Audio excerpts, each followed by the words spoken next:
सर्वप्रथम मैं ये चाहता हूँ कि खुद सत्येंद्र सिंह जी एक अच्छे कवि हैं और हमारी इस टीम में शामिल हो जाएं तो हम 5 से 6 हो जाएंगे, आपको ज़्यादा इंटरटेन करें। ये आपके अपने घर की आंगन की तुलसी है, इसमें जितना आप पानी डालेंगे ये उतना ही प्यार आपको बढ़ा कर देगा, ऐसा मेरा विश्वास है। क्योंकि मैंने इनका काम सिलीगुड़ी में देखा है, जिस निष्ठा के साथ ये साहित्य की साधना कर रहे हैं, योग की सेवा कर रहे हैं, अद्भुत है।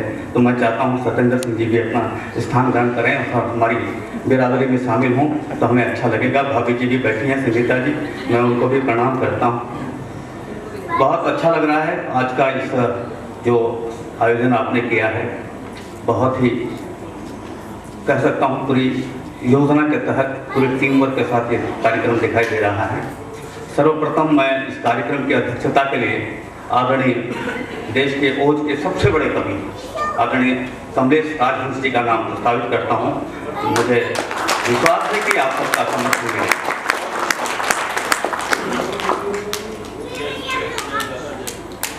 मेरे सामने विराजमान परियोजना प्रमुख एवं कार्यपालक निदेशक आदरणीय श्री विपिन गुप्ता जी, मैडम भी हैं,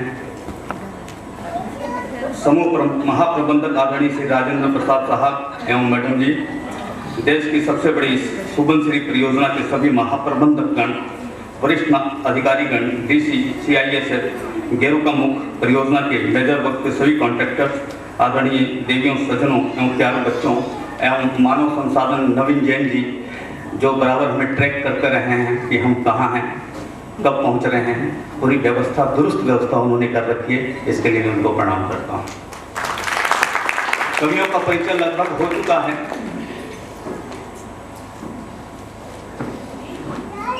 कवियों में हमारे सत्येंद्र सिंह जी ने सबका परिचय दे दिया है और आपको पता है कि सारे के सारे कालिदास हैं। क्योंकि कालिदास आदमी तब होता है जब पत्नियों से सताया जाता, तभी वो कवि बनता है।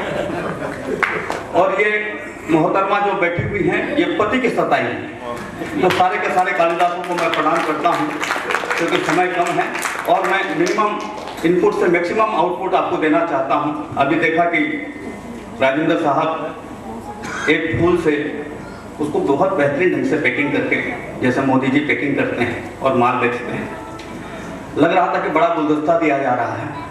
तो मिनिमम इनपुट से मैक्सिमम आउटपुट कैसे होता है वो मैं राजेंद्र सिंह साहब से सीख रहा हूँ।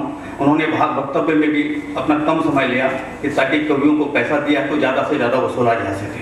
मैं समझता हूँ सर, इस सारी परियोजना में मिनिमम इनपुट के साथ काम करना पड़ता है। जैसे हमारा महाचंद्रयान मात्र 650 करोड़ रुपए में सफल हो गया और रशिया का इतने पैसा लगा करके सफल नहीं होता है। ये हमारा भारतीय सरकार है सर। ये सब आप लोग जो हैं, जो इस देश को चला रहे हैं, ब्यूरोक्रेट्स, आप लोग जो इतनी मेहनत और मशक्कत कर रहे हैं, आप सबको मैं प्रणाम करता हूँ, बहुत बहुत प्रणाम करता हूँ। बहुत अच्छा लग रहा है। नहीं दूर आप लोग हिंदी की सेवा कर रहे हैं, अलग लगा रहे हैं। मैं इस असम की महान धरती को प्रणाम करता हूँ, जो भूपेन हजारिका की धरती है, जो माँ कामाख्या की धरती है, जो अपने आप में पुष्पित है, पल्लवित है। उस धरती को मैं प्रणाम करता हूँ।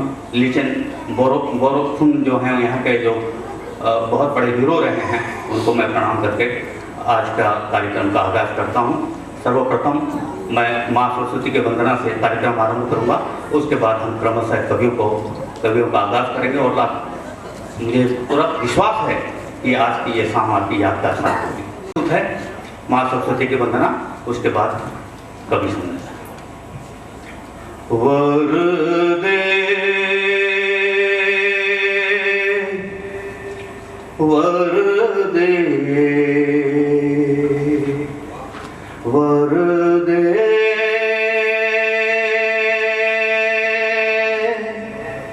वीणा वादिनी वरदे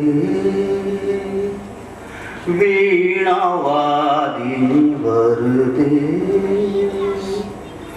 प्रिय स्वतंत्र रव अमृत मंत्र नव प्रिय स्वतंत्र रव अमृत मंत्र नव भारत में भर दे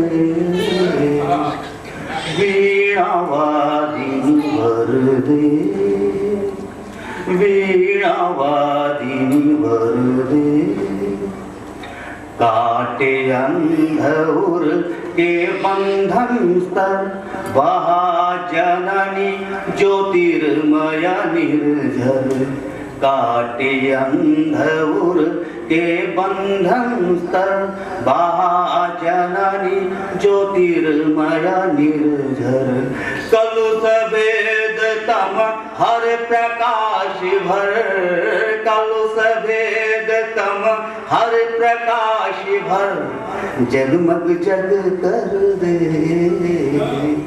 वीणावादिनी वरदे वीणावादिनी वरदे नवगति नवलय ताल छंद नव नवल कंठ नव जलद मंद्र रव नव नभ के नव विहग वृंद को नव के नव नभ के नव विहग वृंद को नव पर नव स्वर दे वीणावादिनी वरदे वीणावादिनी वरदे। आप सभी का बहुत बहुत धन्यवाद। समय हम लोगों को जो निर्धारित किया गया है वो लगभग 9:45 है। नवीन जैन साहब 9:45 है, तो मुझे लगता है कि यहाँ टेस्ट में से 2020 हुआ तो ज़्यादा बेहतर होगा, तो हम उसी अनुरूप आपके गाइडेंस में चलेंगे। मैं सबसे पहले आपको ये बता दूं कि साहब आज के दौर में हंसाना बहुत मुश्किल है। टेंशन देना हो तो 1 मिनट का काम है सर। आप रात को 10 बजे 10 डिजिट का एक मोबाइल नंबर लगाइए और कॉल करके छोड़ दीजिए, और वापस जब कॉल आए तो उसे उठाइए मत। अगला सुबह तक टेंशन में आ जाएगा, कौन था, इतनी रात को क्यों फोन किया। नींद नहीं होगी सर। और ज्यादा टेंशन देना हो तो भाभी जी को फोन कर लीजिए, इतनी रात को किसका फोन आया, क्या चक्कर चल रहा है। तभी रोज रोज नई साड़ियां पहनती हैं, रोज रोज पार्लर जाती हूँ, चक्कर क्या है। लेकिन सर हंसाना बहुत कठिन काम है, और ये हंसाने का काम आप सबके माध्यम से इन चेहरों पर हो रहा है, इतनी दूर हो रहा है। लगभग हम देश के दूसरे छोर पे हैं, तो मेहनती काम आप कर रहे हैं, मैं आप सबको प्रणाम। आप किसी पड़ोसी को, जिस पड़ोसी से आपकी कभी बात नहीं होती सर, जाके पूछे भाई साहब कैसे हैं, अगला टेंशन में आ जाए। सच कहता हूँ सर, आखिर क्यों पूछ रहा है, आज तक तो उसने मुझसे बात नहीं की। और ज्यादा टेंशन देना हो तो पूछ लीजिए भाभी जी कैसी है, बस टेंशन में। तभी उसके मन में आ जाएगा, यही तो पूछ रही थी कल कि सामने वाले पड़ोस वाले भाभी जी नहीं दिखा है, भाई साहब नहीं दिखा रहे। आजकल चक्कर क्या है साहब, बहुत मुश्किल काम है कि मैं नहीं कहता पूजो तुम किसी भगवान को, मैं नहीं कहता पूजो तुम किसी भगवान को, मंदिर मस्जिद चर्च या कब्रिस्तान को। अगर चाहते हो तुम्हारा भगवान तुमसे खुश रहे तो हंसाओ किसी रोते हुए इंसान को। तो देखिए, मैं सबसे पहले आपके आंगन की तुलसी का भी आह्वान कर रहा हूँ। सत्येंद्र सिंह जी योग गुरु हैं। अच्छा, एक बार सिलीगुड़ी के बाद में मेरे सामने की बात बता रहा हूँ। एक बंगाली महिला है और इनको सत्येंद्र जी को बोली कि सर मेरा बहुत प्रॉब्लम रहता है तो क्या करूं। सत्येंद्र जी ने कहा सुनो, सांस को भीतर लो, सांस को बाहर लो, 2-4 दिन यही क्रम करो। वो बंगाली महिला चली गई। जाने के बाद उसने सांस को तो नहीं, सांस को भीतर किया, सांस को बाहर किया। बेचारी को 3-4 दिन किया और उसका फाइल निपट गया। दूसरे दिन सत्येंद्र जी के पास रोते रोते पहुंची। बोले सर आपने क्या किया। बोले क्यों क्या हुआ। आपने कहा सांस को भीतर लो, सांस को अंदर को। हम तो सांस को भीतर लिया है, सांस को अंदर लिया है, हमारा सांस चला गया है। बोला मैंने ये नहीं कहा था, मैंने कहा था सांस को, ब्रेथ को भीतर लो और ब्रेथ को बाहर छोड़ो। ऐसा था योग में हो जाता सर। ऐसे ही एक आदमी को सर दर्द था, बाबा रामदेव के पास पहुंच गया। बोला सर मेरे बहुत सर में दर्द रहता है, क्या करूं।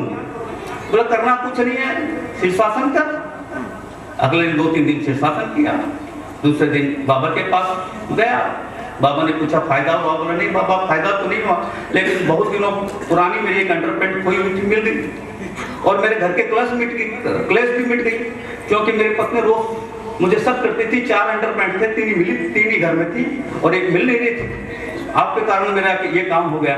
चलिए सतेंद्र जी को मैं बुला रहा हूँ।